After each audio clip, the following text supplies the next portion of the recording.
where we've hosted a series called Wikidata Labs. Before the pandemics, then they became a remote event, and here we are again. So welcome back the community to our, I would say, natural hosting place, but welcome everyone who is watching us online. It's a pleasure to also have you in our community. Today we're going to talk about structuring the Wikimedia ecosystem. And before I pass the mic to Mike, which is something that I've always wanted to say, let me just start it by telling you some sort of tale, a Wikidata Lab tale. So this will just be a very short presentation to provide some context about what we've been doing on this process and what we are up to from now on, I hope. So Wikidata Labs should be understood as a multidimensional space for community building and innovation in the academic field of digital humanities. This is not how we thought about these labs when they first emerged.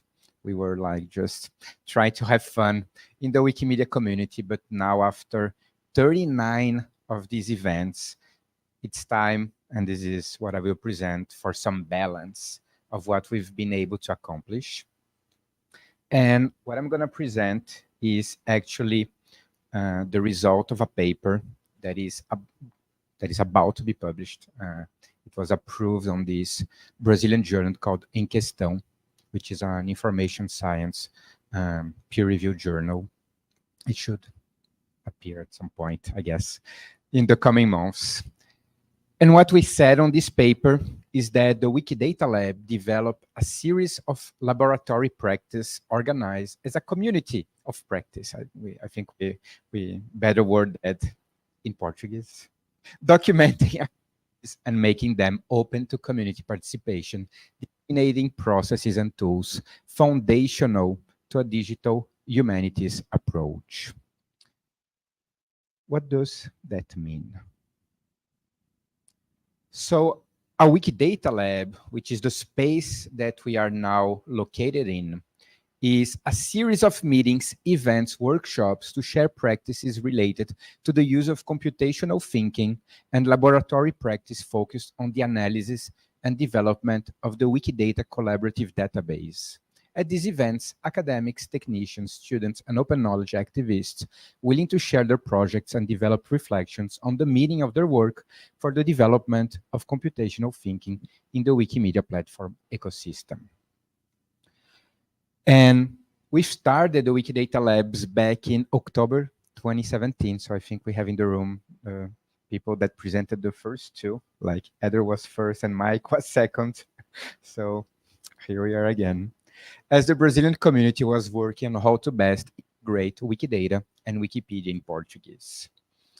And labs were generously granted the Wikidata Con Outreach Award in 2019.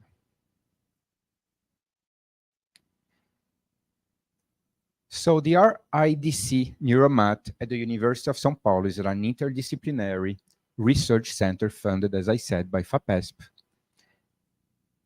This event is also organized by the Wikimedia movement, recentering and embedding the Wikidata community in the Brazilian Wikimedia community, organized by the national affiliate Movimento Brasil. So many of us here are actually wearing both hats, as NeuroMat and as a member of the Wikimedia community. And there has been, I would say, an elective affinity between this research center, which was launched in 2013, and the Wikimedia movement. And through this affinity, many other connections were made with other institutional partners. On the paper, we have tried to do a sort of demographics of the Wikidata Labs as they were developed, not all of them, but at least from number 1 to number 26.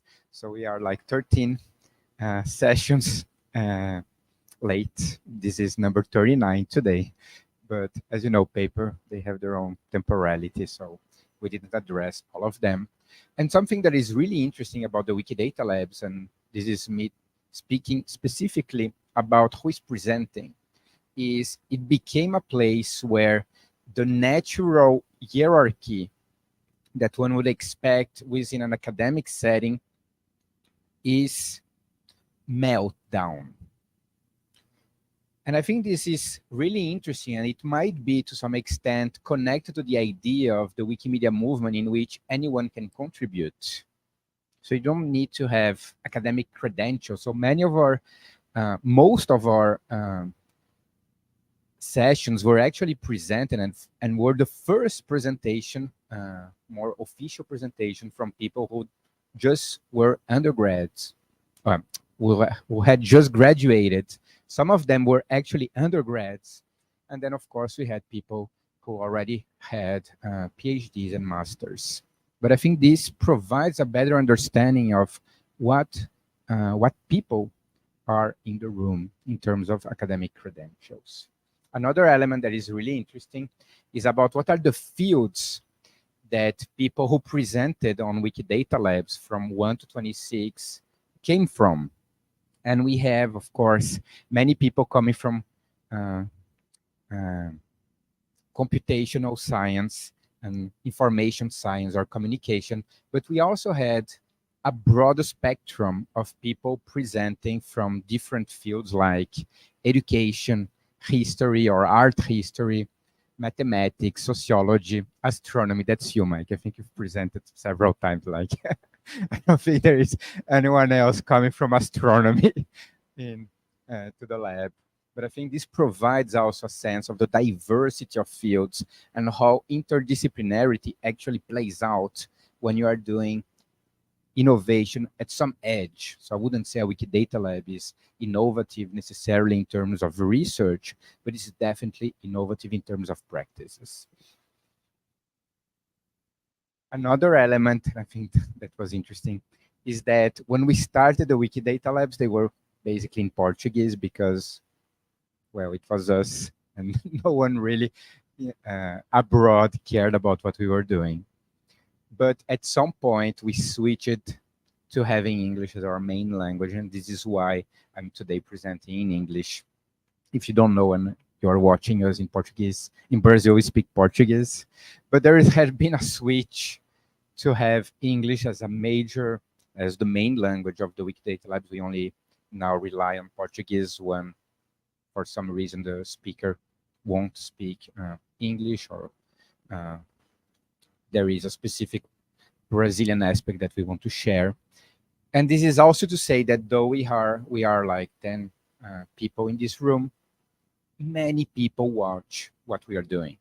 So this small group that emerged back in 2017 became an embryo of something that is broader and that you can see basically on the statistics of who is either on site or online attending. So in blue here, you have people attending, like it's generally the same number of people, between 10 and 20 people come to the offline sessions, the on-site sessions. But as the moment in which we are able to live stream on YouTube, then views skyrocket. And now we have even considered live streaming on Facebook, and the data here only accounts, so it's not necessarily people watching live. We account for people watching the 24 hours after the event, because many people, of course, are unable to join because of time zones or whatever, but it says that there is some sort of expectation about what we are doing, and we don't have here, for many reasons, the data coming from Wikimedia Commons, which, of course, is relevant. One aspect that Commons wasn't added is that the upload to Commons is late, and sometimes way later than the actual session happened. So just to say that we are being watched, and that's good. Where can you find more information about the Wikidata Labs? So those are regular events that generally have the recordings of the sessions. The sessions are connected to very specific topics of interest for the Wikimedia community, but also for the digital humanities crowd. So there is a page on Wikidata here in which you can have access to the 39 sessions, their homepage, the slides, the videos, the hands-on practice, because a Wikidata Lab is a double activity. In the morning, a more theoretical, I would say, presentation. In the afternoon, we go to actually doing stuff. So Mike will provide some activities for us today. And so get along, join on-site, offline. You're welcome. So another element that I would like to emphasize is a different publication coming from Ferreira, Sampaio, and Tosta. It's a chapter to be published in which they say the human factor must be emphasized. Every practice implies a choice, and the entire set that the RDC NeuroMat made in the figure of its coordinator, Antonio Galvez, enable the centers to stand out in the field of scientific dissemination. If you're not aware, Antonio Galvez, who was the scientific director of NeuroMat, passed away a couple of months ago. And now that I'm sort of rethinking this experience that we've had, it's kind of fantastic that he gave us the opportunity to do the kind of work that we did. At some point, NeuroMat not only incubated the Wikidata Labs, but basically incubated the whole Wikimedia movement in São Paulo. And I think this is really important for us to realize, provide the credit to this person that allowed us to make what we are doing here happen. And this is just a very old picture. This is Antonio Galvez, as he was presenting during our very first Wiki-related activity almost 10 years ago at the NeuroMat First Young Research Workshop. This is a younger version of Célio, who is also in the room. And it was basically co-organized by this Wikimedian, Antonio Galvez, in memoriam. So here we are, and now speaking about the menu for today, we are going to talk about structuring the Wikimedia ecosystem.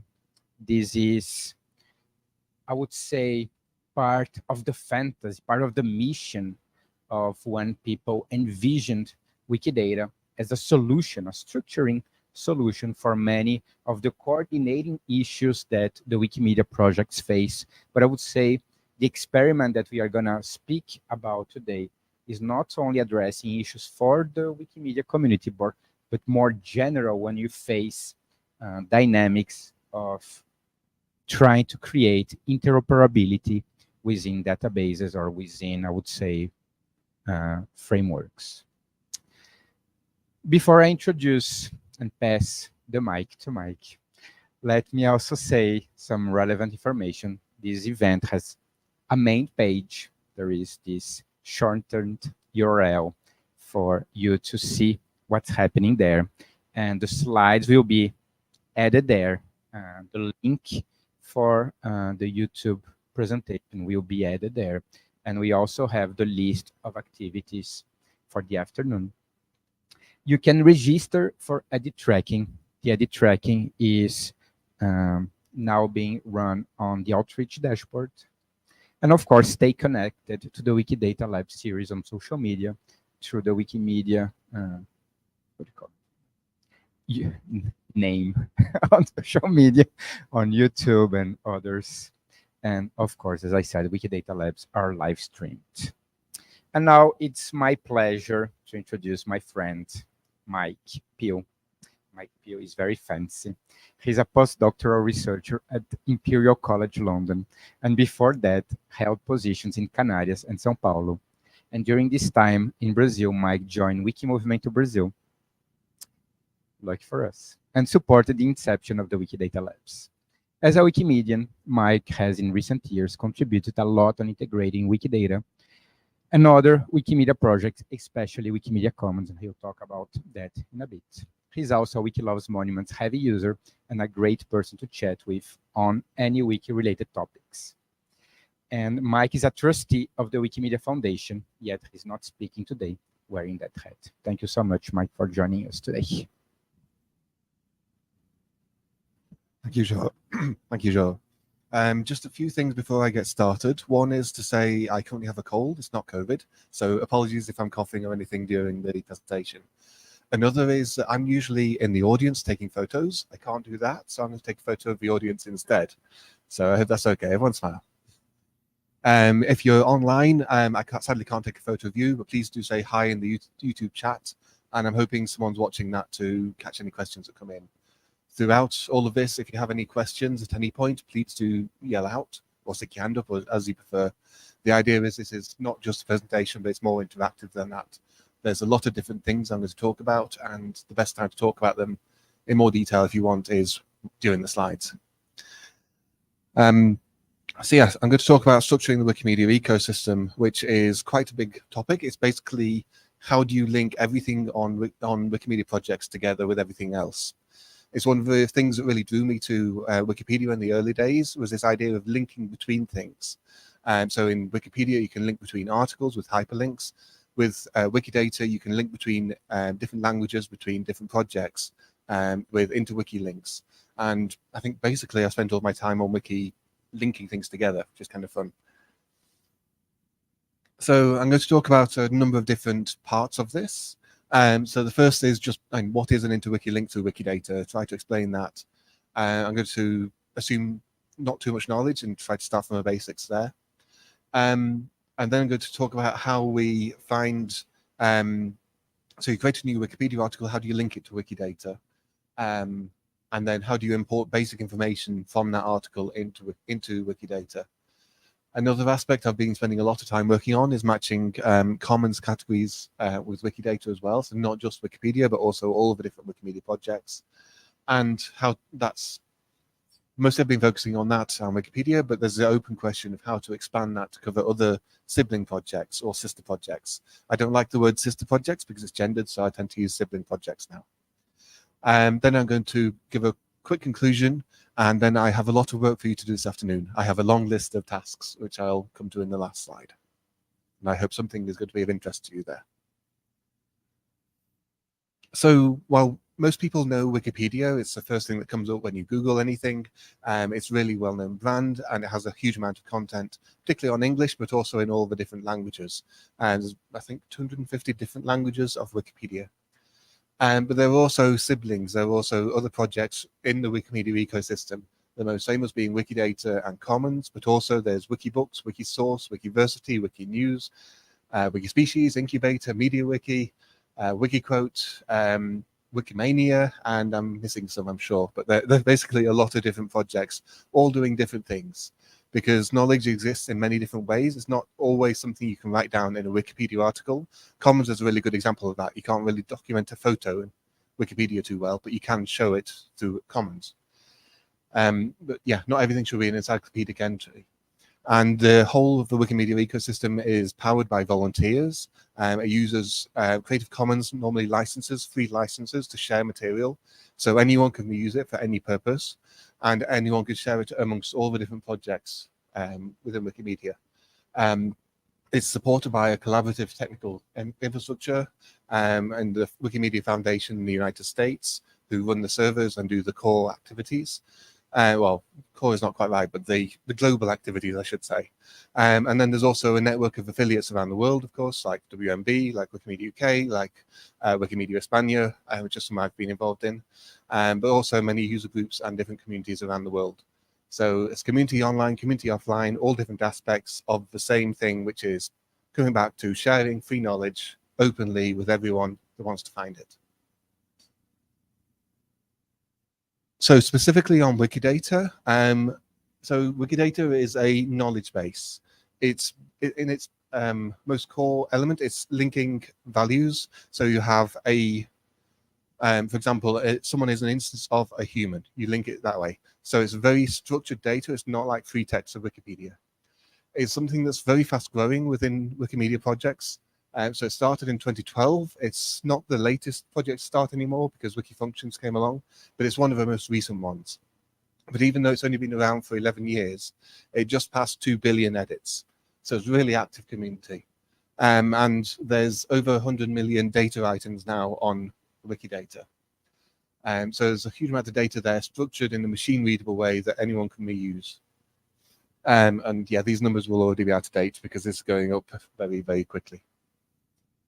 This is basically what a Wikidata item looks like. So it has a certain structure. It has, most basic, you've got labels for the different topics in all different languages. You have a QID, which is a Q followed by a number, which is a unique ID for that topic. It never changes. It should always be a stable identifier. And everything is referred to on Wikidata using those identifiers, which means Wikidata is inherently multilingual. It does not assume a language in its core activities.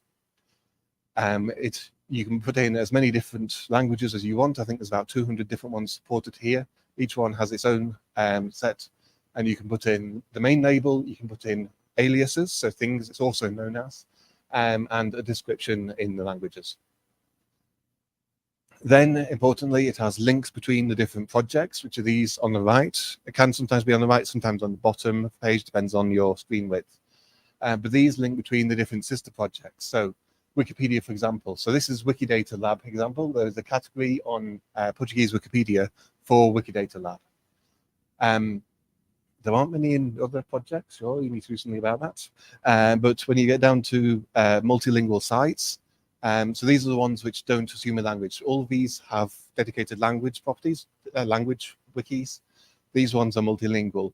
And here you have category Wikidata Labs on Commons, which is where you've got all the photos from all the events and the videos and everything else. And then you've got Wikidata as well. There's a list of all the events on Wikidata, and you can also link to that within the item. Then you have a series of statements about this subject. This can be as long as you want. I've seen some which have literally 3 megabytes of properties. It can get very, very long. But the most basic things are this is an instance of a recurring event and a workshop. And there's a link to QIDs. So if you change the language of this, Portuguese, it will show you in Portuguese. An instance of and subclass of tend to be the hierarchy on Wikidata. So if you want to see, for example, if you have instance of human and you want to know what a human is, you can go to that item. You can see how it's structured with an overall ontology, which is a very flexible ontology across the whole of Wikidata. You then also have media. So here there's an example of a logo image and an image as well. And you can also link audio, video, other things there. And you can put many different items in this. So that's the basic way that a Wikidata item looks like. This may be a bit familiar to you if you're familiar with info boxes on Wikipedias, where you have something very similar. You have a property which is it has some value against it, and we'll come back to that a bit later because it's a very close analogy. Am I talking too fast, or is this okay? I just realized I am talking very fast, and during the conference at GlamWiki last weekend, people were talking very fast in Spanish. You hablo poco español, but it was going way too quickly. So if I am talking too fast, please do wave at me and tell me to slow down. Okay, so that's the basics of what Wikidata is. I want to focus now on interwiki links between other projects. So this is something that was there from the very start of Wikidata. It was one of the core concepts of Wikidata. That it used to be you had all the different Wikipedias separate. They weren't linked together too well. You could put in a manual link between different language Wikipedias. So from English to Portuguese, for example, which is great, but then you also need to go and add Portuguese to English. And then if you add in Spanish, you now have English, Portuguese, Spanish all linking together. And then you've got Chinese, and it very quickly multiplies that you need n by n number of links. And that's a really complex thing for humans to handle. It introduced a lot of errors. So what they did was basically bot manage it. So you had a bit of code running on the websites would edit the article every time a language link was updated, which could be when an article was moved, it could be when a new one was created or deleted and recreated. And that was generating a lot of edits, particularly if you've got a small wiki that, say you've got an article on Sao Paulo, it's kind of a paragraph or two in your language, but every other Wikipedia has Sao Paulo as a article. So every time someone updated that, moved it maybe to Sao Paulo City or something like that, it would update on the small wiki as well. And we were seeing that if you looked at the edit history of small wikis, it was basically site link after site link after site link. So it was not sustainable. So introducing Wikidata then, so that was basically becomes an N+1 problem. You have Wikidata, you link from Wikidata to each of the different languages, and then you can have code on the languages that queries Wikidata, gets this list back of all the languages, and shows that. So you don't need to edit it on the Wikipedia at all anymore. Everything is managed on Wikidata. And that greatly simplified the problem. It's really standardized things. There's actually, if you look particularly at small wikis, at the number of bytes in each Wikipedia, it drops significantly because you're removing all of these redundant language links, which is great. And also the recent changes dropped dramatically because it was only then showing the human edits, not all the bot edits. So there was a dramatic change, but for the better because it highlighted the small wikis contribution more, and also reduced a lot of maintenance overhead. And little things like if you link to the wrong article, then it can easily cause a lot of confusion with the bots. So it became significantly simpler and significantly more scalable, which was great. And originally, it was mostly focused on Wikipedias because we had this huge database of Wikipedia links between it. So they were all bot imported into this. But then since then, it's been expanding to the other sibling projects.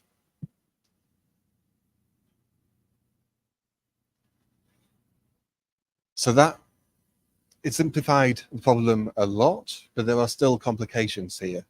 In particular, there's a restriction that in one Wikidata item, you can only have one site link to one language project. So one link to Portuguese Wikipedia, you can't have two. Which if you have a article and a category is a problem. There's also a problem with when you're linking to commons categories, because often on commons you have a gallery and you also have a category for photos of that place or of that topic. So what happened there is we ended up having basically 3 items per topic in the worst case. If it's simple, if there's only an article, only either a gallery or a category, there's only 1 item because we don't need to create masses of items for this. But where there are categories, where there are lists as well, then we have up to 3 items which are linked together. So you have the topic item, you have a category item, and you also have a list item. And these are linked between each other using something, a property P910 called topics main category, and the inverse, categories main topic P301. So you can go from one item to the other. And lists as well is very similar. You have list related to category and category related to list to go between them. And then the code on the Wikipedia projects can follow these links and get the full set of interwiki links. It's a bit complicated, particularly if you haven't seen this setup before, but it seems to work quite well in practice. There are other complications like, so the classic example here is Bonnie and Clyde. English Wikipedia has 1 item on both people, whereas other languages may have separate items on each person. How do you make sure you are linking to the right thing there? So it's where Wikipedia articles combine different topics together. That also happens, for example, with organizations and buildings, that you have separate categories on commons normally, but you may combine those into one Wikipedia article. And this has historically been very tricky. There's been a solution introduced recently, which is before you could only, you could only link to articles. So if it was a redirect, you could not link to it. That's changed in the software recently. So now if it is a redirect, you can link to it directly. So in that case, you can link to, in the item for Bonnie, you can link to Bonnie, which redirects to Bonnie and Clyde, and same for the other one. And you can model that to a certain extent. It is more of a complication, though, particularly when you're looking at it from different Wikipedias. But again, it's kind of the best solution we've found so far. Okay, so hopefully you've understood what an interwiki is, how it works on Wikidata. I now want to talk about the maintenance problem. So you've got this infrastructure, you've got all these interwikis, you can point towards different languages, different projects. You then create a new Wikipedia article. How do you fit that into the system? So there's several different ways of doing this. Ideally, the article creator will link it up, but then they have to know what Wikidata is. And as I've been explaining, that's kind of, it's a bit of an esoteric topic in some cases. It can be difficult to understand when you're new to Wikipedia. You just want your Wikipedia article. If you're doing a translation between languages, so from English to Portuguese or Spanish to Portuguese or others, using the article translation tool, then it will add this link for you, which is great. But most of the time, you have to add it manually. So hopefully people do that, but historically we've seen people don't. And if you leave this to build up, you end up with thousands of unlinked Wikipedia articles, which is a problem because they are not seeing the other language Wikipedias in the language links.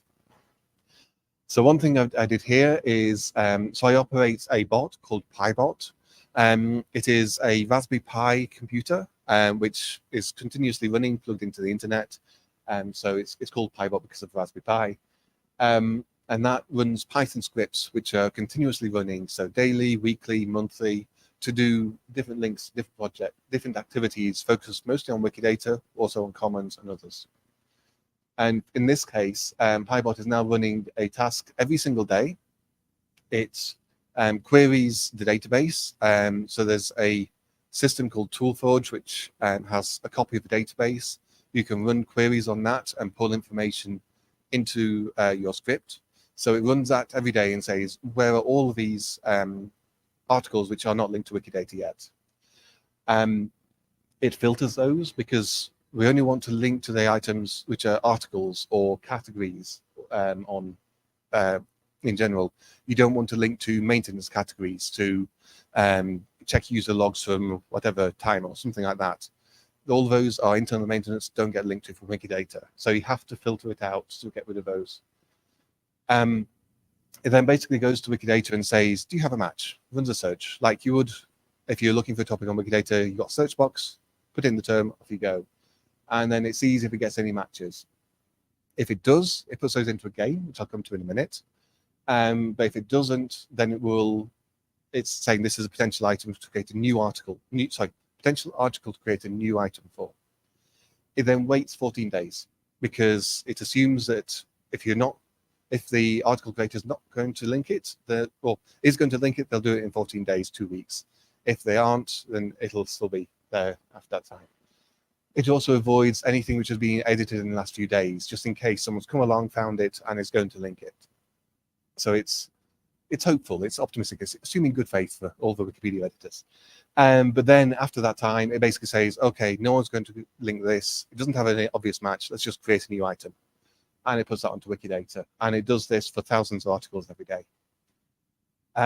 This is currently active on a few projects. So English Wikipedia is where it started. Portuguese Wikipedia uses it.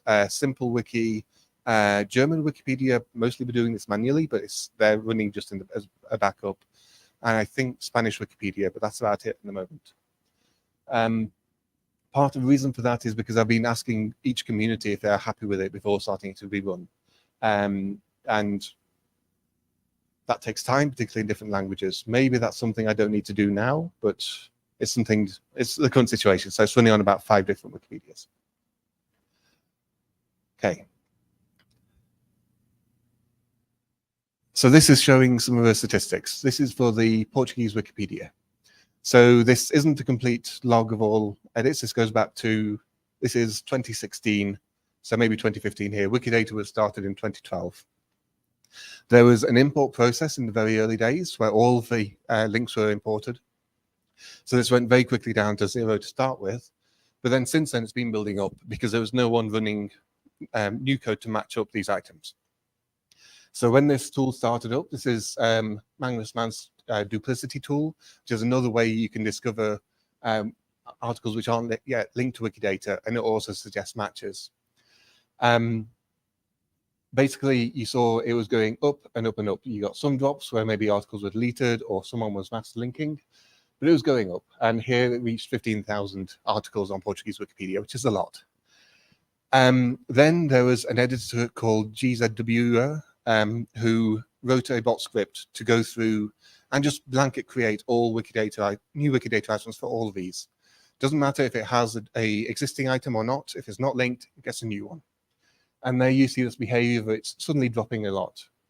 He was skipping some to start with, but over time, as he was running it, I think roughly every 2 months or something like that, whenever he remembered it. Sorry, whenever they remembered it, I'm assuming mail, but I shouldn't. It basically was running repeatedly. And when it was not running, you saw these quick ramp ups. So this is the rate of new articles created on Portuguese Wikipedia. So then in early 2021, so this was one of my pandemic projects, I started running PyBot on this, and you can see since then, it shot down near zero, and it stayed very low. So this is because it's continuously running every single day, so these numbers never get a chance to ramp up again. Apart from then, and then when something went wrong with the script, and I didn't notice it for a bit. So those are bugs. Possibly that one as well, but that shouldn't be happening, hopefully, anymore. Or if it does, keep an eye on it. It's going up a bit, but it's still within the noise. But this is, I think, is showing that it's working quite well, that it's keeping the number of articles with no Wikidata item link very low. Every time the bot gets an item deleted or nominated for deletion on Wikidata or reverted, I get an email. So I can keep track of how many times it's screwing up, which doesn't seem to be too many. I get 2 or 3 emails per day, which when you're dealing with these kind of numbers is quite good. So what happens if PyBot is not running? Here is the Chinese Wikipedia. So this is again the same. It was starting over here, initial down, and then it was going up. This is when GZW was running his code. And here's where we stopped, which was one of the motivations for me starting the PyBot. He was blocked from editing and stopped running this bot. And yeah, this is going up to 35,000. So I should probably be running PyBot on this, but running things in Chinese is a bit more complicated than Latin language for me, unfortunately. So if anyone knows Chinese and wants to help with this, please do. Okay, so I said before that PyBot is creating new items where there's no obvious match for an existing item on Wikidata. What happens when there are matches? So it puts them into a game. This is a tool that Magnus Mance developed. It was originally the Wikidata game with a few small number of tasks that you could go, anyone can go, you have to log in with your username, and you can then use this to edit Wikidata, and it makes edits on your behalf. He then opened this up, so he created a distributed game. So anyone can create a new game. It has to have an API. You have to provide it with candidate matches and responses and actions. And that's basically it. So if you have a list of things you're not 100% sure with, so you can't automatically do the edits, you need a human to come and check. This is a fantastic system for that, because you can load it in and you can say, this is the Wikidata item. Here, this is the Wikipedia article. Do these match? If it is, yes. Click match, it does the edit. Done. If you're not sure, you skip it. If it's wrong, you say no. So all of the potential matches that PyBot discovers goes into this. I think there's something like 30 or 40,000 matches in there at the moment. Mostly DAG Wiki, which is one of the African wikis. Smaller numbers from the other languages. There's been one user who's gone through this and has made something like 30,000 edits use this. It's crazy what he's done, which is fantastic, which is why this backlog is so low. So I'm very thankful for them. But then there's also many other editors that are looking at this and using it. And basically, when you load, if you go to this link directly, so distributors / and the game number, it'll show this immediately. Otherwise, you go to this page, it'll give you a list of games. This is matching Wikipedia articles against Wikidata. You can choose your language. These are the supported ones. Portuguese is there, English, Espanol, Francais, others. It'll give you these candidates for you to work through. In this case, this is a item for Jose Ronaldo Medeiros. And on Portuguese Wikipedia, there's Ronaldo Medeiros. And it shows you some basic information. So it says this is a civil servant and was born in 1965. And this is a servidor público e político brasileiro, and he was born as Movimento in 1965. So it's a match. So in this case, I did match. That's now linked. So that's, I think, quite a nice example. Then I clicked onto the next one, and it was this. So K9 and Company. I couldn't resist putting this in the slides once I saw it, because Doctor Who is a very famous British sci-fi thing, which I'm very keen on. But in this case, it's 1981 television pilot and spin-offs, Doctor Who spin-offs. So it's not clear if that's just one pilot episode or multiple. And reading this, it's episodio piloto. So I'm not sure if this is an exact match. I can't tell because I don't know Portuguese well enough to match it up. So here I click skip. I'm not confident enough to match it. So this is still in the game. If anyone does know the answer, please load the game and you can find this and match it. Okay. So let me just grab a drink for a second.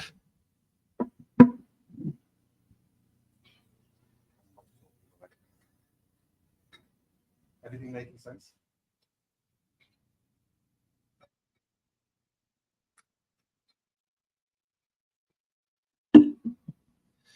Okay, sorry. So another aspect of this is, so you've got a new article on a new topic. It's not on Wikidata yet.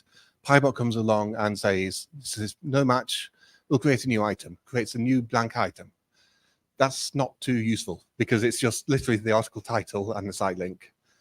So it's not discoverable on Wikidata. There's no extra information there that will let you find it.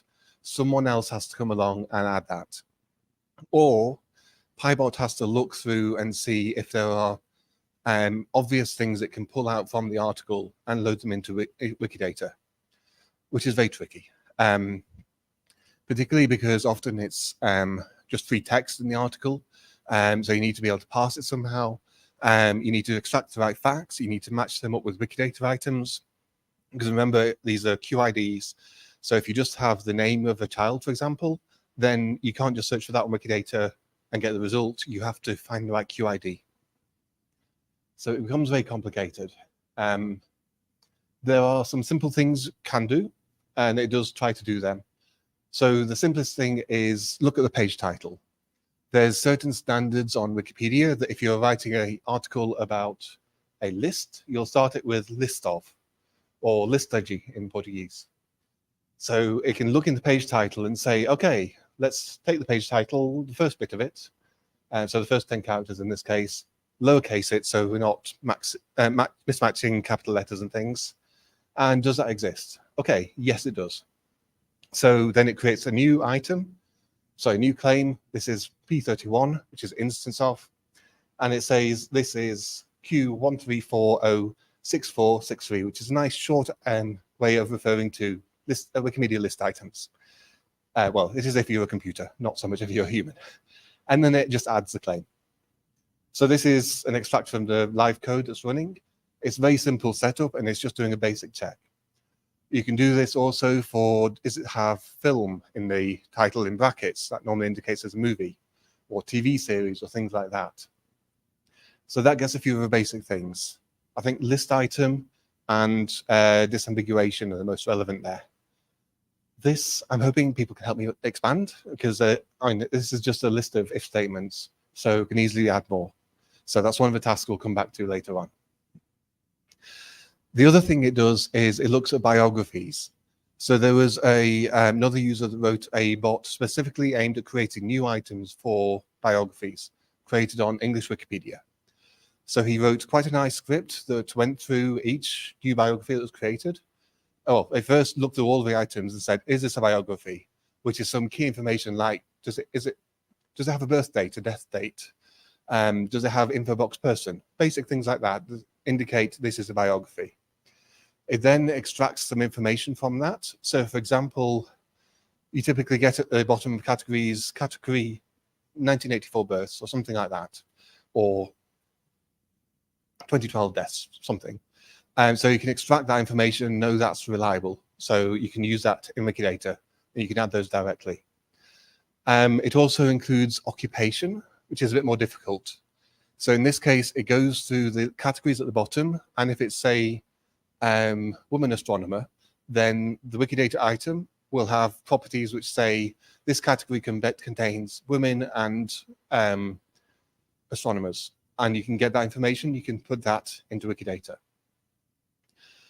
Then it also includes gender information, or does its best to. So it looks both at the categories and says, is this, does it say woman in it? Does it say, or in the introduction section, is it she or him? It's being said a lot. And it tries to guess based on that, which I think works reasonably well for most cases, 99%. It fails in, well, there's one particular example of male coaches of women's football teams. It thinks they're all female. So people have to manually modify that. Another case is non-binary, transgender, and the like, LGBT. It can't easily cope with that. So that it's something that was raised at a recent meeting, which seemed like a good point, but I have no idea how to tackle that. Because, as I said, 99% of the time it's working well, but these edge cases, people have to manually find them and fix them, and it could be misgendering people in there. So that's an issue which I have to come back to, but at the moment it is still running. So I said this was created by another user.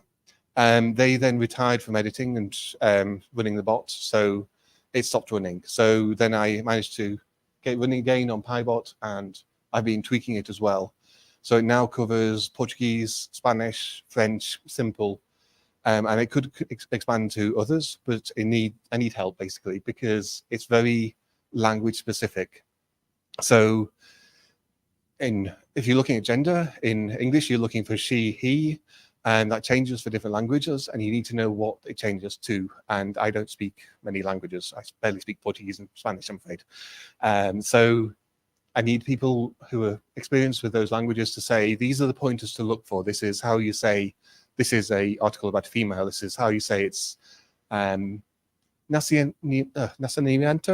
something like that, the birth date. And it also varies between different projects. So some might not have birth and death date categories.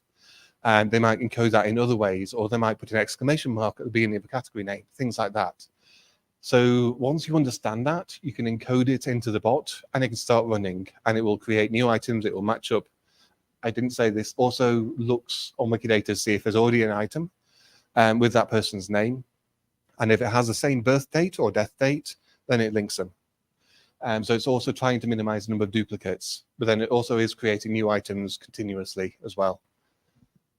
So again, this is something I'm hoping you can help with this afternoon. Okay. So I'm about 11 o'clock, so I've still got plenty of time, I think. Good. Okay, so that's some of the basics of what PyBot can get from the page title, from the article itself on its first pass. There are then other scripts it runs. So on English Wikipedia, for example, there are short descriptions. They were originally using Wikidata, just pulling the descriptions onto Wikipedia, but there wasn't visibility amongst the English Wikipedia community for that.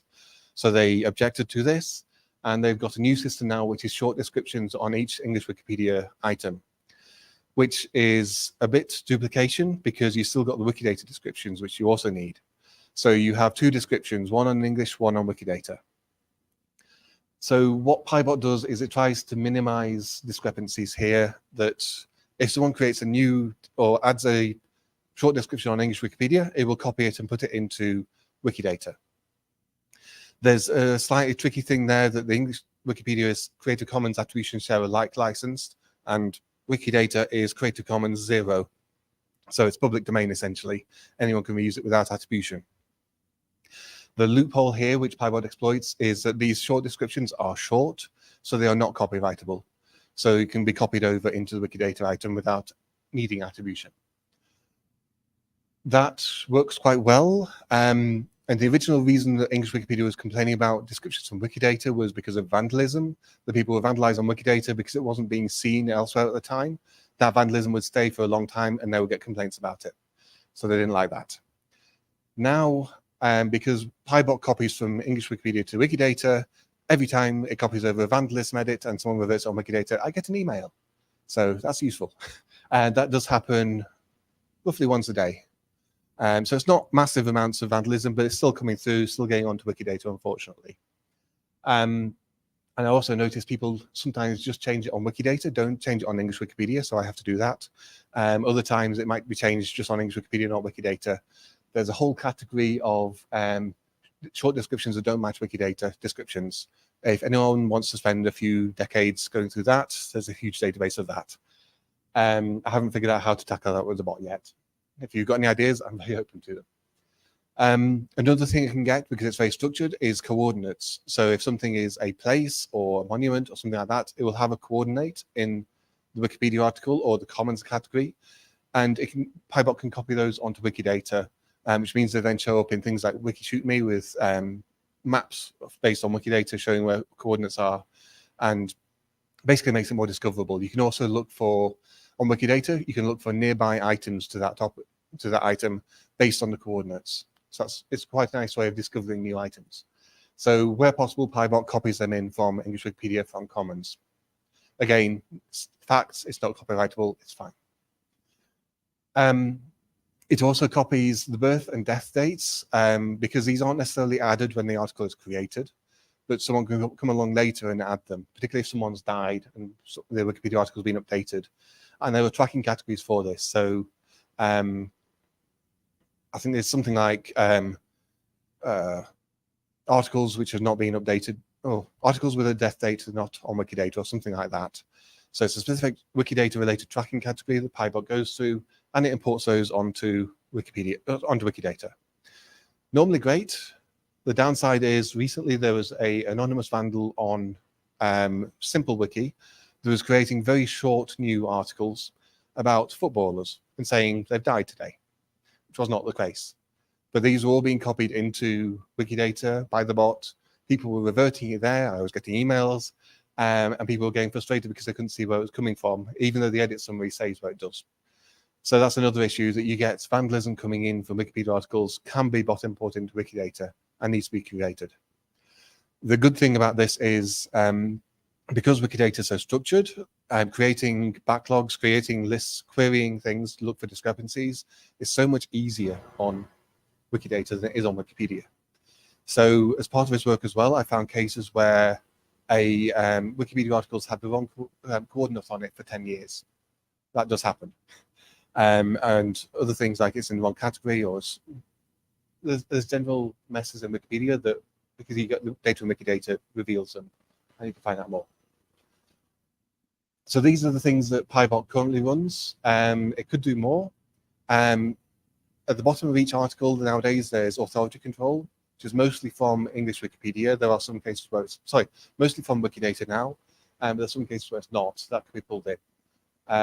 A particular example there maybe is Wiki loves monuments, that a lot of projects that started up with Wiki loves monuments 10 years ago have their own template on Commons with an ID for that monument, not necessarily on Commons yet. Sorry, not on Wikidata yet. So that may be something to expand. I mentioned before about info boxes. There's a whole load of structured data in info boxes that could be in principle be imported over, but those are structured in free text, so it's very difficult to do that. I've done a lot of manual kind of integrating Wikipedia articles and Wikidata with info boxes, particularly with Infobox Telescope on English Wikipedia. And it is quite fiddly to get things working right on Wikidata that show up correctly on Wikipedia. It's possible, but it takes a bit of time. In principle, that could be done with a bot. Maybe it needs machine learning, maybe it needs artificial generative intelligence, something, which I don't know so much. So that may be something else in the future. And also, this is a huge problem. So I'm sure you have many other ideas related to this that we can talk about later. Okay, so mostly so far I've talked about Wikipedias and Wikidata. There is also Commons, Wikimedia Commons, media repository, and historically InterWiki links were not used for commons. There were a few, but they were few and far between. Most of the case, it was linking with templates. So commons category is a template. And those can be very ad hoc. They can point to random different items. And this is again one of the cases where I was finding articles on English Wikipedia linking to the wrong commons category for the last decade. So Wikidata's changes dramatically because now you can have the InterWiki links, the multilingual sites link to commons, categories, to galleries. And over the last 5 years, basically been doing a huge effort to increase these. So there are about 7 or 8 million commons categories, and about 5 million of those, plus galleries, plus other pages, are now linked to from Wikidata. And this is mostly driven by the Wikidata info box I'll come to on the next slide. There was, because this wasn't originally possible when Wikidata was started, and there was a property P373 commons category set up. There's also, I forget the number, but commons gallery exists. This, for me, is not very useful because it's, originally it was just a temporary measure, and now site links exist, that should have replaced it. Did not happen. The reasons are it can have multiple values. So if you don't have an exact match on commons for your Wikipedia article, you can put multiple ones in. And you can do that with multiple templates on the article or multiple P373 values. People do that. People link to very general articles like category human or something like that. So you get some very bad values in there. You can also link to the same category for multiple items. So if you remember before, I was saying that in some cases you get combined Wikipedia articles. You can also get combined commons categories that you need to link to for multiple items. So it's appealing for those reasons. The downside is it's very one-directional. So an InterWiki link, you're on the commons page, you see the links to Wikidata. And if you're on Wikidata, you can see the links to commons. It's bi-directional, you can see both ways. P373 is one-directional. You can see it when you're on Wikidata, you can get to commons from there. You can't get back. You can't get from the commons category back to Wikidata. And that has a lot of implications. You can't automatically do that at all. Whereas a site link, you can. So really we focus on site link. There's been various deletion debates about this, which has not been resolved yet. So maybe this is something we could talk about later. It's for some of these reasons. Another one is it's very easy to query this. So if you want to use a Wikidata list using Listeria, you can easily get P373 and link to it. You can also get the InterWiki links, the commons category link. It requires some more lines, some more code, which complicates things. So it's an open problem. The downside is with all of these InterWiki links existing and P373 values, there's 5 million of them as well, there's discrepancies. What do you do with them? Someone puts in vandalism or moves the category. There's some things that bots can do. If it finds a link to a redirected category, it can update that. If it finds a link to a non-existent category, it can remove it, but it's limited in what it can do. So this causes a huge duplication, huge maintenance backlog.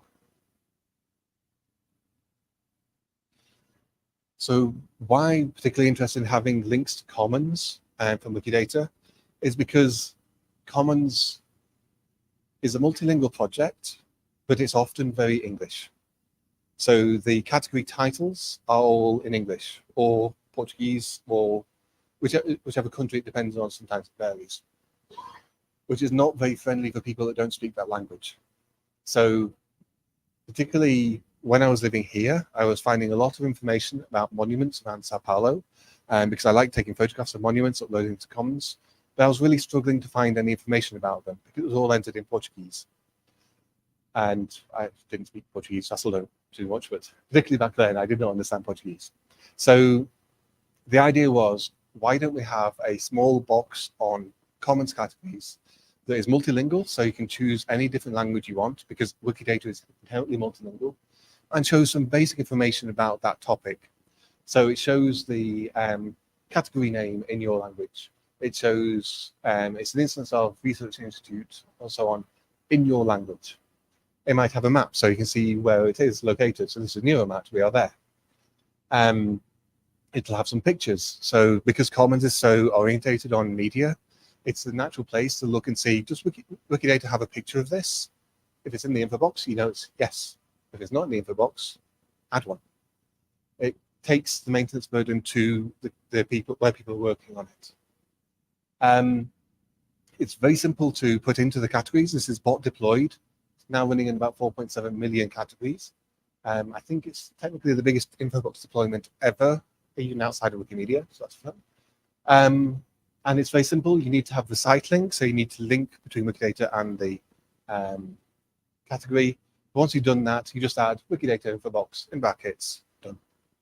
Everything else is completely automatic. All this information is drawn from Wikidata. You can't manually define it because that would cause problems with the languages, because you define it in one language, not the others. It gets into a mess very quickly. So very simple rule, no local values, everything on Wikidata, and everything will be multilingual. This also shows information which can be used across all the different Wikipedias, because in an ideal case, you want to know NeuroMat Inception 2013. That is a fact, hopefully correct, hopefully with a reference on Wikidata, and you want to just use that wherever you're saying NeuroMat was created in 2013. You don't want to have to vary that. You don't want to have to go through all different Wikipedias and verify it. So if you have this information being shown on Commons, if you have info boxes on different language Wikipedias also using Wikidata, you end up with that common data point, one place, it's definitely right there. If it's not, you get the eyes, people reading it and saying, that's not right, and going and making the changes, and it's updated everywhere. You also get things like the image. If you find one on Commons and you update it, you see it in the info box here, it will also update it all the different language Wikipedia articles in their info box. So it becomes a very powerful way of distributing information. Also makes it very attractive for vandalism, which is a risk, but that's something we need to work on in general within Wikimedia, within Wikidata. Another thing you can do, which is not shown here, is authority control. So here it's linking to the Wikidata QID. Normally that will also be a list of different authority controls in, say, FAPESP database or things like that. Basically, you can find more information about that topic. Not in NeuroMat items, so please, if you're particular, but also anyone else, please add some, and then they'll show up here as well. This info box is not static. It's evolved a lot since the original concept in 2018, and it's being driven by community input. So we have a template talk, Wikidata info box. It's very active. If you have any problems with how this is displaying, you can comment there, and we'll look into it. If you have any suggestions for new properties to add to this, it's also very welcome. And we do continuous development. I batch deploy them every month or two, just to avoid overwhelming the servers, because this is heavily used. But other than that, it's very open to input. So the example I showed there was in English, just to show it's working across all different languages. So this one is in English, South Pole Telescope. As an astronomer, I can't really show telescopes. This is the giant Ukrainian radio telescope, which is all showing in Ukrainian. This is, so if you don't know Lydia Fincher, she's one of the main Wikidata people based in Germany. So this is showing her information in German. Groundbird is the project I was working on in Tenerife, in the Canary Islands, and that's a Japanese-led telescope.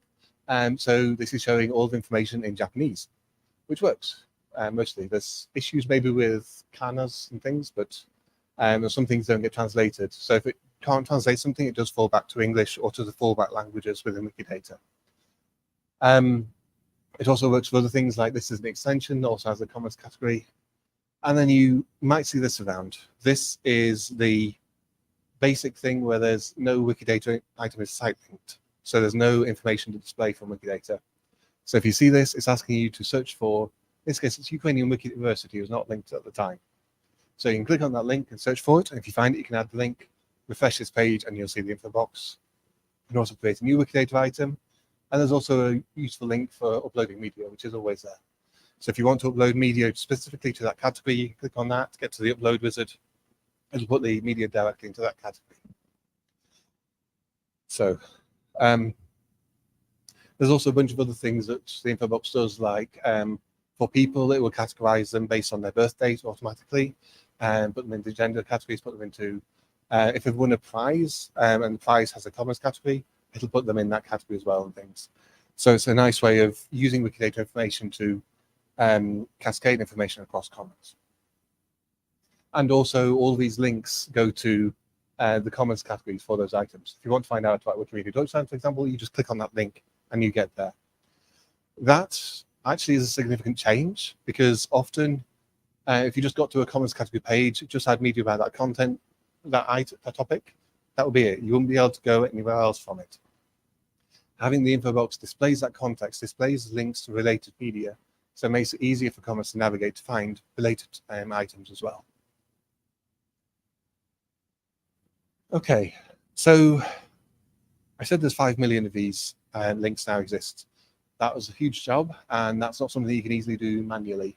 So there was a lot of bot works here.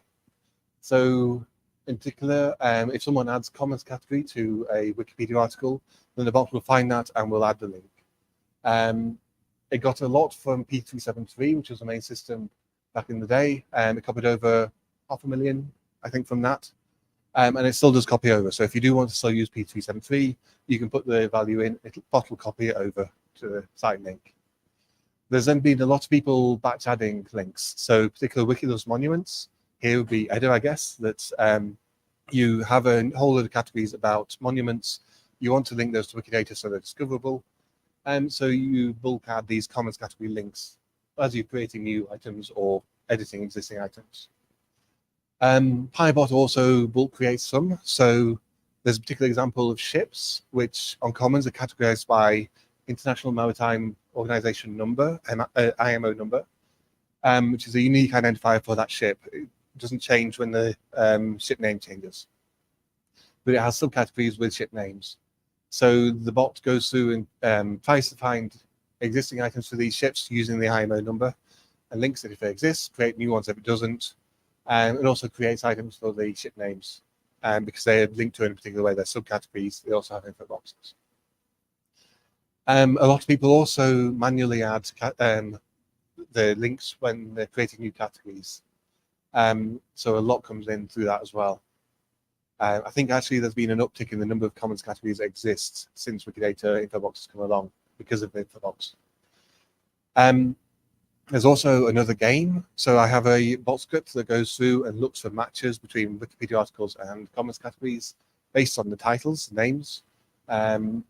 So if it finds a match, then it puts them into a database and you can use a game to look at that.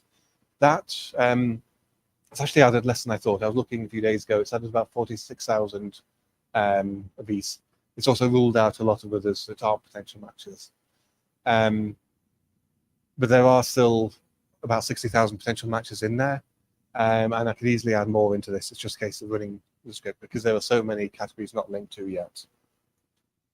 And this is what it looks like. So it's basically the same as before. It's a different game number. This is Commons category matches. Here you don't have the language options or anything. It just returns search results. So this is Galleria. This is an English one, I think. It's a golf tournament. It has a particular challenge. And then it seems to be a shopping mall. So that's probably unrelated. So that would be a no. But it comes up with a whole load of these you can work through and add the links. If you click match, then it will automatically save a match and the info box will come along in the next day or so. If you go no, it'll get rid of it. It won't consider that match at all. So as I said, there's about 7 or 8 million Commons categories, about 5 million of them are linked. So there's still 2 or 3 more million to do. One possibility is we could bulk create new items for these, because if you look through Commons, there are a lot of places where it's like monuments, they're not linked to on Wikidata yet, or buildings or streets or everything like that, which are all notable and should have Wikidata items. There's the risk there that you might create duplicates if the item already exists. So that's why we've got the Wikidata game to try to minimize that. One thing I did do at one point was I started bulk creating items for humans that have a Commons category, because you can get a lot of information out. You can get the birth year, death year, occupation, things, the same as you can on Wikipedia's. That actually led to PyBot being blocked because it seems there's a lot of notability issues with categories for people on Commons that sock puppets and vandals and people have created Commons categories along with Wikipedia articles. Uploaders and media, they're put into a Wikipedia article. Wikipedia article's not notable, they get deleted. No one actually goes through to Commons and says, well, we don't need these pictures either, or this category. So there's a huge backlog of things that need clearing out of Commons. So that needs to be sorted out before a bot could potentially be rerunning on this. So all it does at the moment with biographies is try to find matches, put them into the game. There are also a lot of category combines categories. So streets in Sao Paulo, monuments in Sao Paulo kind of thing, that are combination. They're not representing a unique objects. And if you describe them, you'd normally do this category combines street and Sao Paulo. And Wikidata doesn't really want those bulk adding, even though it'd only be a few million out of 100 million. It's not a big deal, but they don't want it. So that's a blocker as well, because he needs to somehow filter out those category combines from the others. So that's kind of an open question. How do we do that bulk creation? There's also, so there's a long debate back in the early days of Commons, back in 2005 or so even. Do you have a gallery, which is like a Wikipedia article, that's showing the best images of a particular type? Or do you have a category that contains subcategories and all the media related to that? It's kind of gone back and forth, particularly in the early days. I think it's very much decided now on the category side. But there are a lot of galleries around still. Some are very good. If you look at them, they are actively curated, and they have very useful pointers to where the best images for that topic, which otherwise would be buried in subcategories. Others, though, were created in 2005, or had their InterWiki links removed when Wikidata came along, because it automatically does them, and they haven't been edited since. So I found one toilet paper recently, which has 5 images, and there's a whole lot more images on Commons of toilet paper, of course, because that's something Commons editors are interested in, particularly which way around it is and things like that, but that's another topic. So I basically redirected that gallery to the Commons category, because I don't think it's useful to be pointing people to this page with 5 images of toilet paper on it, when there's all of these categories. So there's lots of examples like that. How do we do that? Do we delete them? Do we redirect them? That's an open question. There's also now there's structured data on Commons. So like Wikidata has structured data about Wikipedia articles and things, Commons has structured data about each file. So you can store information in that about who took the photo, what it depicts, when it was taken, everything like that. And in principle, you could use that to create categories or tags and find things on Commons with that, particularly when you get, if you start looking at querying this information on Commons, which is possible now. Will that replace categories in the long term? Is no question. Maybe we don't need categories anymore. Maybe all this work is still going to be useful because we find all the links. We can use those to populate structured data on Commons. But maybe in the end, we just get rid of categories. That's probably we'll figure it out in the next decade kind of question.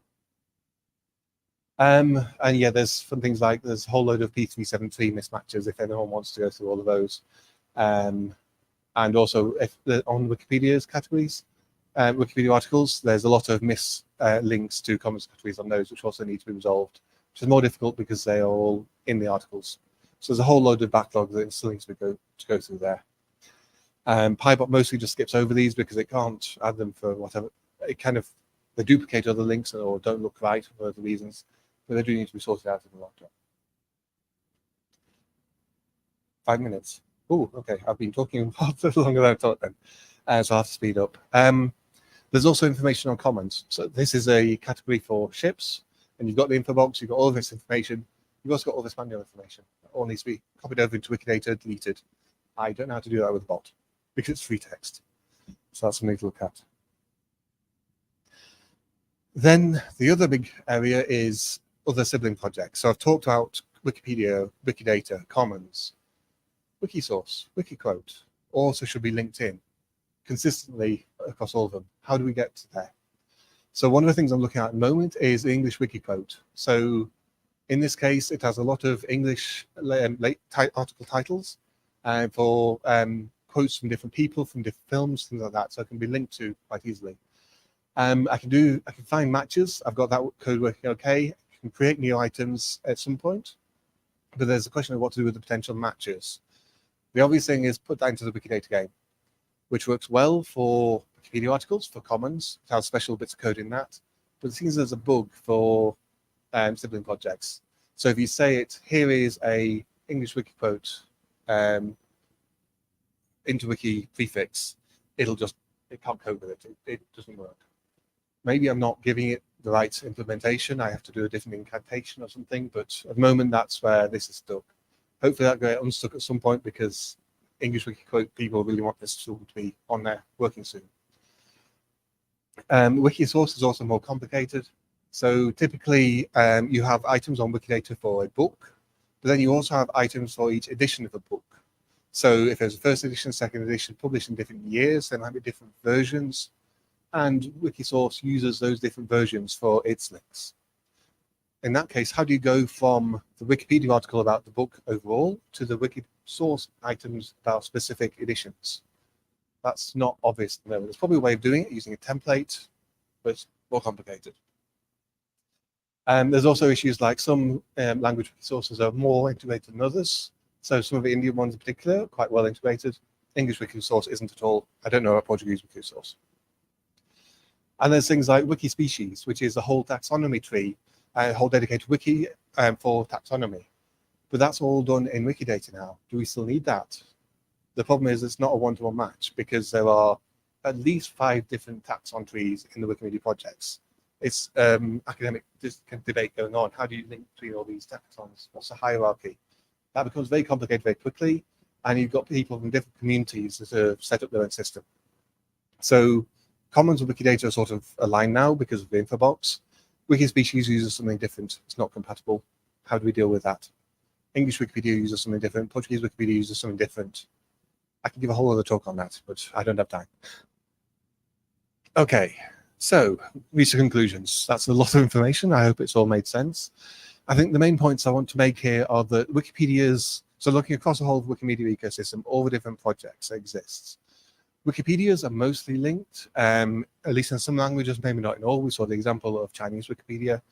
But handling new articles is tricky. So maybe that bot code can be expanded to cover more languages.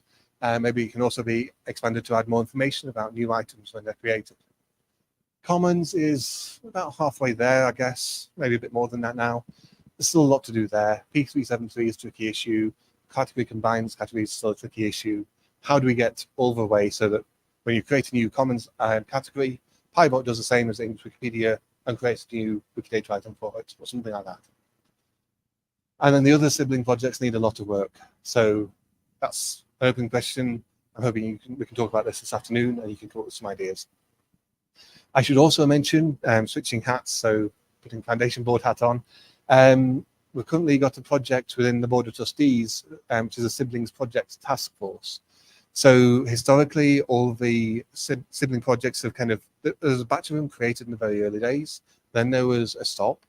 And then Wikidata was created because Denny really pushed for it. And then Wikifunctions was created because Denny really pushed for it. And that's not really a sustainable process unless you can get Denny on board with pushing for a new project. So how do you create new Wikimedia projects covering any different topic you can think of? If you look on Meta, there's a huge list of these. And people are continuously putting new ideas in. Some bad, some good. How do we deal with those? Part of that is also the projects we have. Some work fantastically. Some have died. We just haven't admitted it yet. Some can work in one language, but not in other languages. There's no curation process that exists for these. How do we close down projects which are no longer active or relevant?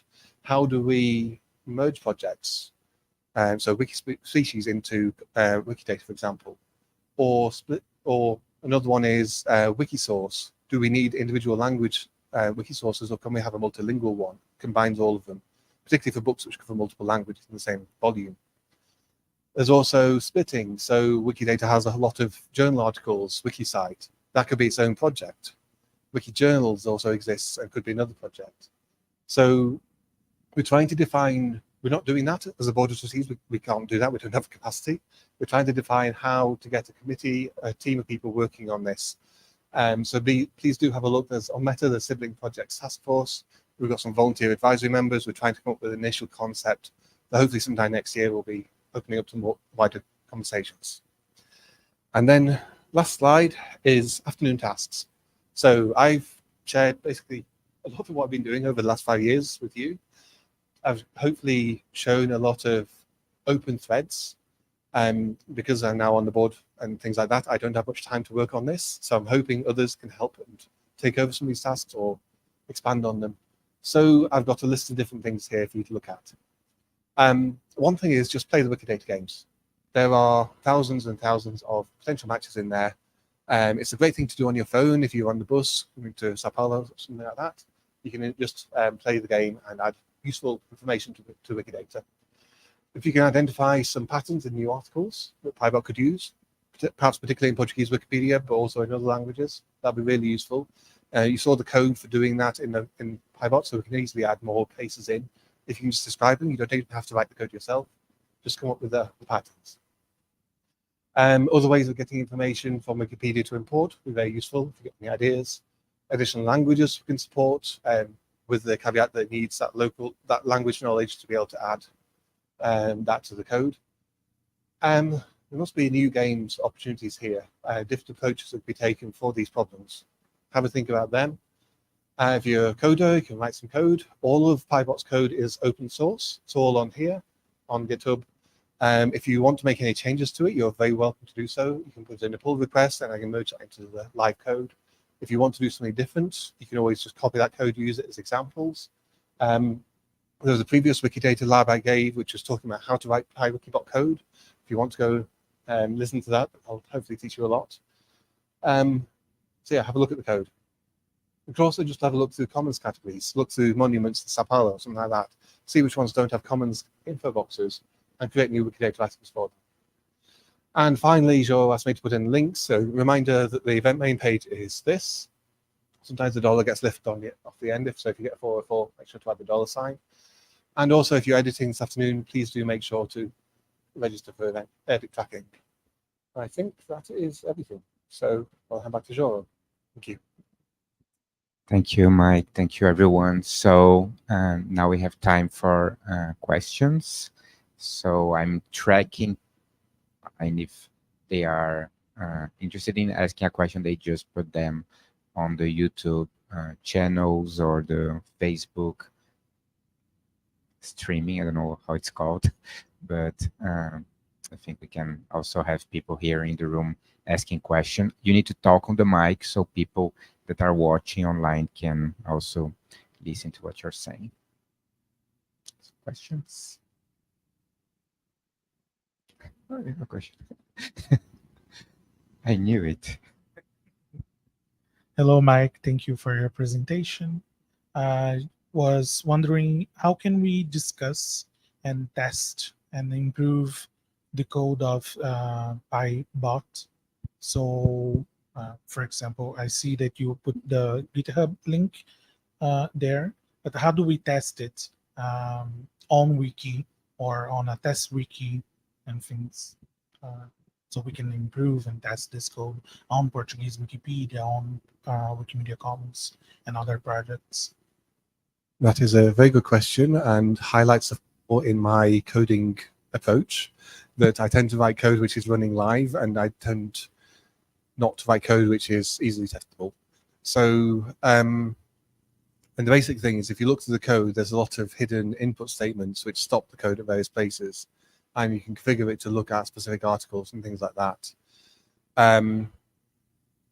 But you need to have you basically want the link to the Wikipedia articles and Wikidata resource, using information from there, but not saving information.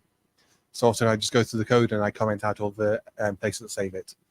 If anyone wants to write some better code, which actually does unit tests and things like that, that'd be really, really useful. But the basic thing is, I think, if you find an example of an article where the pattern you're thinking about is present, then we can extract that part of a code from the main code, try to run it, see whether it works, and then merge it back into the main code and deploy it onto the live version. And then hope it doesn't go wrong. But yeah, testing needs to be better in this process, to be honest.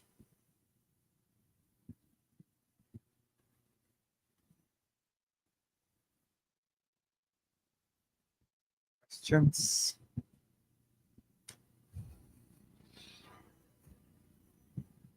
Does this mean everything made sense or everything was a blur? I could start asking questions, but I want to be democratic this time. The monopolization. Let me read my question. So Wikidata Infobox on Wikimedia Commons, does it use Wikidata IB module? And how could we reproduce the concept of Wikidata Infobox on, for example, in the Portuguese Wikipedia, where we just put Wikidata Infobox or Infocaixa Wikidata there, and we have a universal Wikidata generated Infobox there. Sorry, can you repeat the first bit of that? I didn't quite catch it. Does Wikidata Infobox on Wikimedia Commons use Wikidata IB module? Wikidata IB, yeah. Sorry, I heard it was Wikidata ID. I was confused. So, yeah, so Wikidata IB is a module that Rexs and others put together for creating infoboxes, particularly on English Wikipedia. It's because if you are starting from scratch with Wikidata integration, it can be very complex. That you basically get statements coming in unformatted, you need to modify them to display them correctly. It's been very useful for that. Originally, the infobox was all written in parser functions in wiki text, basically, with lots and lots of brackets and lots of calls to Wikidata IB. It was a mess. It worked. It did its purpose. But if you looked at complex categories, it would take 10 seconds to load, which is not good for usability. You don't want someone coming to the category, 10 seconds later, they finally get to load. It also has a problem because it's multilingual. It doesn't work for caching as well. So you can't rely on Wikimedia caching to display it quickly. So I can't remember if it was last year or the year before. The years are kind of blurred. There's a Leonard Hoffman, a Google Summer of Code student, came and rewrote all of Infobox in Lua, which is much nicer, much cleaner, and he's restructured everything, so it's very easy to read now. But it's all in Lua. It still uses Wikidata IB because you can call that in Lua, but it does a whole load of other things beyond that as well. So it's kind of the next generation of infoboxes for this. There are other solutions which do something similar. I think there's Databox on French Wikipedia, for example, which is again also written in Lua from the start, but it's not used so much on Commons Wikipedias. I think there's basically maybe four different approaches people take to Wikidata infoboxes on all the different Wikipedias. One is this kind of approach, one standard infobox rules them all. And that does work. So you could just copy all this code onto your Wikipedia and use it in all the articles. It would work. It would display like it does on Commons. So if you want to see what that would look like, do just go and look at Commons in your language. The community tends not to like that because they've spent the last 20 years developing articles, developing footnotes and everything, and they have their own style of infoboxes. So if you just say, here's a new infobox, it's going to do everything, they'll tell you go away. And English Wikipedia, this was deleted. Portuguese Wikipedia, I think it's installed, but no one uses it. Welsh Wikipedia, I think, do use it, but it's certainly available to be used. Other Wikipedias have taken different approaches. So the Catalan Wikipedia originally had hundreds of different infoboxes, and they've narrowed it down to 6, I think. And those cover quite broad topics, but they have a dedicated code for each of those topics. And that works well across most of the Wikipedia. It's great. English Wikipedia is more complicated. Some infoboxes have Wikidata alternatives. Infobox Telescope is, you have to use Wikidata, it's built in to the main infobox. It has a lot of overrides because people want to format things in particular ways and things, so it gets complicated. But central to the infobox concept is a single data repository, Wikidata. So it doesn't matter what code necessarily you are using to get that information out, as long as you're using Wikidata. So to a certain extent, have Wikidata enabled infoboxes. It doesn't matter if that's thousands or different ones or one. It matters in terms of maintenance. That someone on those Wikipedias where there's hundreds of infoboxes has to maintain them all, has to convert them to Wikidata if they want to. Those Wikidata infoboxes ready to go. But it's up to individual wikis. And there's also been a lot of resistance to using information from Wikidata over the years, particularly on English Wikipedia, because of kind of the not made here kind of syndrome, that you can't edit it directly on English Wikipedia. It's a separate project. They don't necessarily trust it like they do Commons, actually. Commons, everyone uses as a central repository. Everyone trusts that, but Wikidata is more complicated. So it's an ongoing conversation, ongoing topic for next decade. Keep you busy for a bit.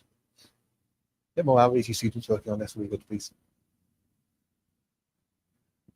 Do we have more questions? Look at the Wikidata folks here in this line. So I'll take advantage of the mic and ask a question. Taking advantage of me. Okay. Yeah. So it's going to be me doing a bold statement and that I don't necessarily agree with, just to push it to a direction, which is one could argue, and I will argue, that the fact that you are building that as an info box might be a limiting feature of what you're doing. Like we are used to info boxes, but the potential of what is being built, like especially for commons, might be slightly different than just providing basic information of specific items or files within a category, but could be a completely different perspective on visualizing, querying, and really embracing the strength and the potentials of structuring information for files. And at this point, what is being done is reproducing a little bit what we already know for basic information. And I wonder how we can do, or what would be an agenda for this further step of advancing, like using this whole structure and embracing more like structured data commons, not only as something that is providing description, but is also semantically allowing you for connecting items that you wouldn't necessarily fit together. Because now when I look at the commons info boxes, they have all these links, but they are already related to something that I would basically connect with through the category tree or for some other venue. But there is a different potential here, which is the power of the semantic web. The other element, which is also around connectedness, is the power of querying. So at this point, though there is querying at the bottom of the info boxes, those are to some extent like more, I would say, unambitious querying of given the potential of what we have here in terms of computational systems or in terms of even human creativity around asking more interesting questions. And this is not necessarily now part of the structure. And I wanted to see how you're thinking about that. So just a small question then. Of course. Okay. So yes, I think there's a huge amount of potential. I think in the case of categories, there's still a lot more that could be done. Just keeping with the info box format, because that really is aimed at minimal amount of information, providing context around that category. You could do exactly the same as this with file pages, and to a certain extent, some people have. There's user direct, and others are coding info box templates for files, which pulls from structured data on Commons. A really nice example of this is art photo as a template on Commons. So you can use that in place of information when you've got the category for your, you've got Wikidata item related to your file. So if you're taking a picture of an artwork, you give it the Wikidata ID for that artwork, it will pull in the artist, the year, everything like that, and display that in that file page, which is really, really powerful. That can be expanded a lot more. Because you can, if you have more depict statements in Wikidata, in structured data on Commons, it becomes more and more powerful. You can also start querying that. You can look for files in different ways. I think that's two of the basic units of Commons. You've got categories, you've got file pages. Another one I mentioned before is galleries that don't really work manually curated, I think, and don't really work well as navigational structures. What you can do is use listed, make Wikidata lists. So you can create a gallery which is a list of all telescopes or subspecies of a particular plant. And you can show those with images and everything, which is where you can't do one's categories. Then there's more complex you can do with querying, as you were saying. That is really, really powerful tool. and there's a lot that can be done with it. Something I was mentioning at GlamWiki is I'd like to see a standard kind of page that describes a user's contributions, which might do a query and get all their images they've ever uploaded to Commons, put them on a map. Be great. Start doing statistics, see how many times their images are viewed, which is in a database, not in structured data on Commons, but there's opportunities for links there. I think they are different things that can be built on top of Commons in different ways. There are existing tools that take Wikidata items and display more information around them. So for Wikidata, Scholia is a good example for scientific articles. And that you can pull in, oh, this is a list of authors for this article. You can show pictures of them. You can add links to their other papers. You get this discoverability there. That's not on Wikipedia. That's another layer on top. So I think it's kind of interesting to play around with prototypes of these things and try to figure out ways of exploiting the contents to share it, to discover more links. It's also more complicated because there's a huge maintenance problem within Wikimedia. So take Magnus Manx tools, for example, Quick Statements, Depictor, WikiShootMe. They're all fantastic tools, but once you hit a bug, like I have with Wikidata Game, that I can't get something to work, you ask him, he has no time. He's really, really busy with his day job. He comes up with new tools. He doesn't necessarily maintain them. How do we get those tools maintained? Can Foundation do it? No, because there's not enough staff at the Foundation to do that. We'd have to massively expand it. You have to get more capacity there. And also they have many other things to work on, like MediaWiki Core and things. So what's the balance you get there? What do you balance with prototyping and coming up with new ideas versus deploying them, making them live? I think Wikidata Infobox is a nice example of this, that is built inherently into the Wikimedia projects. It's not an external tool. Everything runs in MediaWiki with Lua, with Wikidata queries. And it's all, the code is all there as well. So if anyone wants to, they can go and look at the code, modify the Infobox, and use it for other things. That's often not the case for other tools, or maybe it's in a different language which the Wikimedia community is not used to, or other aspects like that. Or even there's a problem on Wikidata with constraint queries, or constraint violation pages that are all maintained by a user with his bot code, which is closed source. So if something goes wrong with that, we lose all that. So it really needs to be open source. It needs to be collaborative. It needs to be figuring out what goes into the core of MediaWiki, what is a core service, versus what is user maintained with the community backing it. So it's not just one person doing it, versus a prototype, which is something you put together in a weekend, you demonstrate, and you don't necessarily maintain it after that. But avoiding the case where the community ends up relying on those prototypes for core activities, which is the current case. So yeah, there's a whole other topic there which I've kind of meandered into. We can talk more about it later. It's also something that's kind of on the mind of the Wikimedia Foundation at the moment. Did that kind of answer your question a bit? Good. Hi. Thanks for your presence. Once again, congrats for the presentation.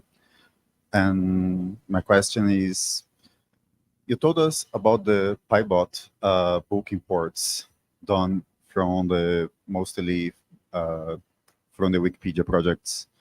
So why not try to use the authority control IDs?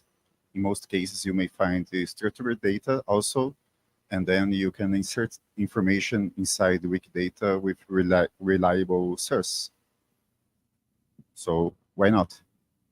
Indeed, why not? Do you want to sit down this afternoon and write some bot code to do that? It's certainly something that people do. I've seen, and particularly WikiCite is a good example here. They've gone through all of the journal, all of the information about papers into Wikidata in an automated way. And that can be done with different authority controls as well, if they have structured data. So yeah, it's certainly possible, and it would be incredibly valuable. In particular, having references for things is really valuable in Wikidata, but isn't well deployed so far or well utilized across all the projects. English Wikipedia does not use information on Wikidata that's not referenced, for example, and it really increases reliability if it does have a reference. So yes, it's a great idea. Let's code it.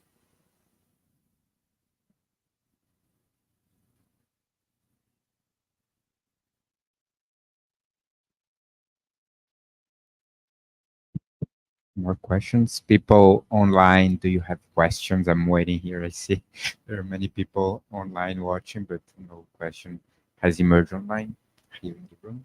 If online people come up with a question later, my talk page is always open. Use the talk mic peel on those wikis. Thanks. So for people watching us on different time zones, it's almost lunchtime here in São Paulo. So I guess there is this moment in which people are sort of assessing whether or not they should ask a question or just go for lunch. So I think it's time for ending. So Mike, thank you so much for agreeing to be here, for sharing with us not only what you've done, but also the questions that as a community, or I would say even within the academic setting, we need to address in order to guarantee that the infrastructure that we are all interested in, and that is eventually leading to better scientific dissemination, the strengthening of scientific culture is possible through computational situation, most importantly through community-driven processes. So thank you so much, Mike, for being here, and thank you for everyone for watching. And now it's time for the yellow empadas, which are the symbol of the Wikidata Labs. And as a reminder, while you're eating lunch, think of these topics and think of other ideas we can work on this afternoon. Don't just think of food, think of work. there is no free food. Thanks.